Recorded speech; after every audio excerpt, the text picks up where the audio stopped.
All right, I promised to go through the book that I wrote, 101 Winning Basketball Concepts and Strategies. I'm Coach Mike McDonald, and if you're watching this, you probably found this at the Coach Mac Basketball School on YouTube. So, what a coach would get out of this book is a different way to look at the game, different kind of approach. So let me go through it and give you an idea of what you would see. So the book starts with a foreword. It was written by my brother, Dan McDonald, who's the head baseball coach at the University of Louisville and two-time National Coach of the Year. And I coached him growing up and try to instill a fire and competitiveness in him.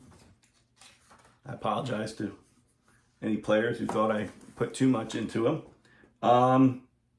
Then I give an introduction, talk about how I fell in love with the game of basketball in the New York suburban area, watching the best players from New York City come each spring, right after their high school seasons, perform in my little CYO gym. And it was called CYP, Catholic Youth Program.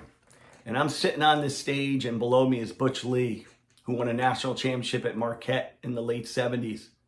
And I'm watching players like Walter Berry and Chris Mullin and Ed Pinkney and the current head coach of UConn, Dan Hurley, and I saw his brother Bobby Hurley. And so many great players came through that gym, and it sparked the love of the game in me. Then I talk about working and coaching some of the best players around. The year 2000 at the Gauchos, the New York Gauchos AAU program in the shadows of Yankee Stadium down in the Bronx. And how after getting a good suburban background in the game and then coaching junior college in Florida, to come home and get some different perspective on the game. And it was so much fun coaching in the city.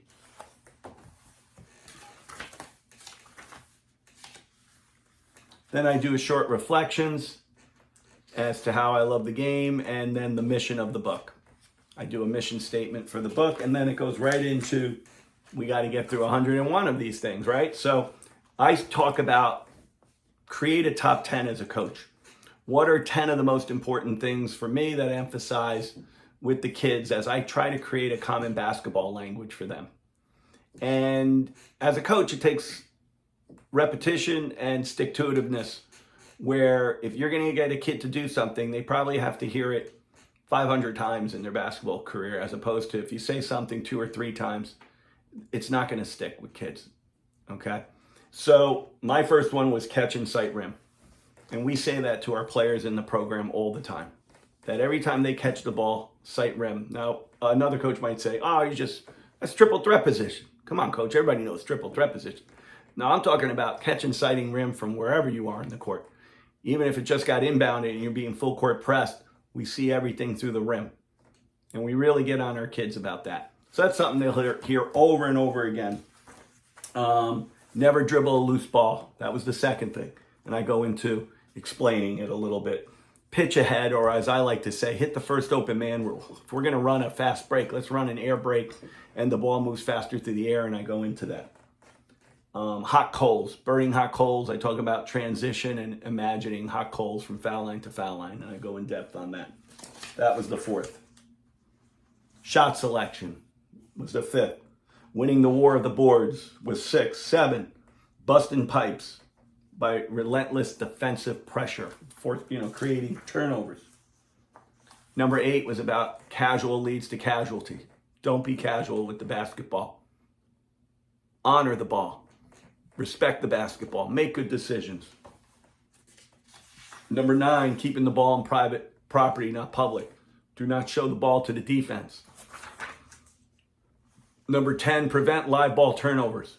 Live ball turnovers are killers. We can recover on a dead ball turnover where we throw it out of bounds and then we can get back on defense. But when you make a live ball turnover and have a 4-point or 5-point turnaround, those are death. So those are just the first 10. Then I do a timeout and I talk about 2 great mentors that I had who I'm thankful for, and how I got many of the ideas that I put in the book are credit to them. I was so blessed in the New York metro area to coach with some great people. And then after that, I break down into sections of 19 to 29 is all on ball security, how we can better take care of the ball and teach our kids the proper fundamentals of better ball security. Shooting the basketball was took me to, ball security was 19 to 39, shooting the basketball to 49, defense 49 to 61, transition 61 to 73, post feeding and post play 73 to 79, general guard / perimeter play takes you to 83, and then some miscellaneous all the way to 101, and I even throw in a bonus. So I'm just going to read one of these entries just to give you an idea of what an entry might be like. This one was called number 100, and this would be great for players to read as well. Compete.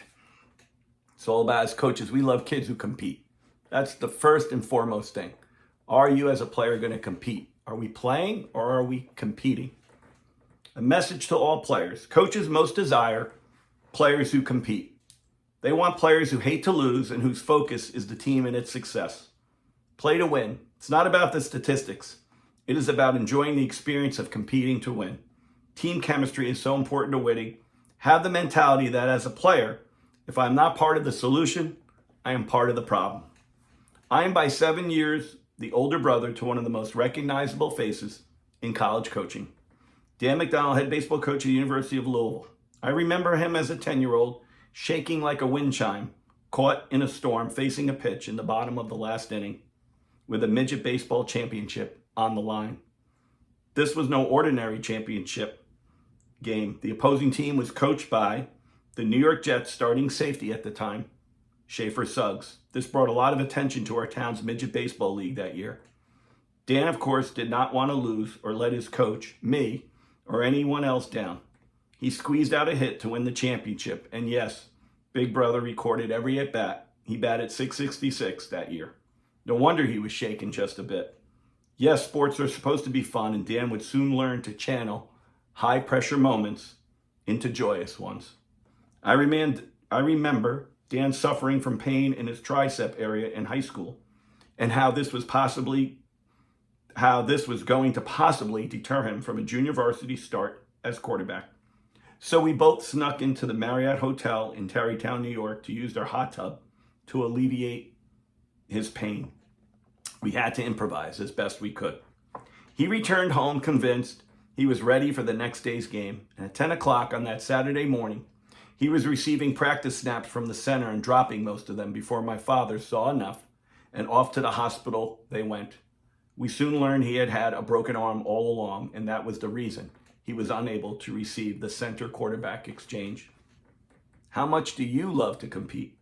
AAU has so many games, there is often no chance for reflection. Win 2 and lose 1, win 1 and lose 2. AAU. The games keep going on and on. Too often there is no time to reflect on how each player performed and whether the player or players competed in a fundamental fashion or with a cohesive team approach. After a game or set of games, each player can reflect on how well he or she competed. Coaches give the players feedback, keep charts of rebounds and steals and much more. Feedback is so critical. And then at the end of each section, I often give like an extra coach's note, something for just a coach to think about extra on the topic. So I wrote this: when you have your team at an AAU event and have 2 games off in between contests, do you let the players scatter? You have a captive audience. Don't waste that precious time.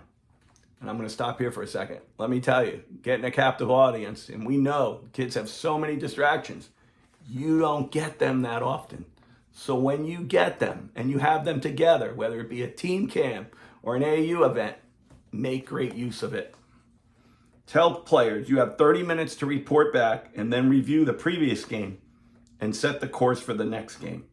Go to a parking lot and walk through your fast break. I'll stop there. I remember coaching with the New York Gauchos. We had the best players in New York City and a great coach, Coach Rob Holford, who they called Coach H. We would take the prep school players and do a walkthrough.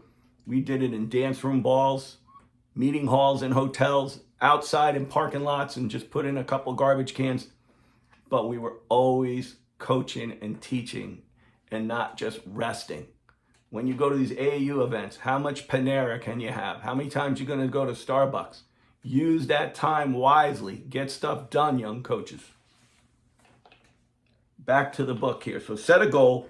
We will complete one inbound from the 5-man to the 2-man at half court during the next game. Maybe that's a goal. Maybe we get that just one time, but we're going to do it. The ball's going to go through the basket. We're going to take it out. We're going to hit a pass to half court, score an easy bucket. Review key concepts like the burning hot coals and the hitting the first open man or winning 50-50 balls. Review a chart that lists the rebounds gathered by each player. Simply never stop coaching. So that is just one entry from the book. That was entry number 100, called Compete. And I hope this gives you a better idea of what the book is about. You can get it at Butler, like the college name, butlerbooks.com, or email me at swish33ny, all lowercase, swish33ny@gmail.com, and I'll send it to you personally. Coaches, have a great year. Parents of players, get this if you're a parent for your child, to help them think more fundamentally about the game. And I look forward to seeing you soon on my YouTube channel, Coach Mac Basketball School.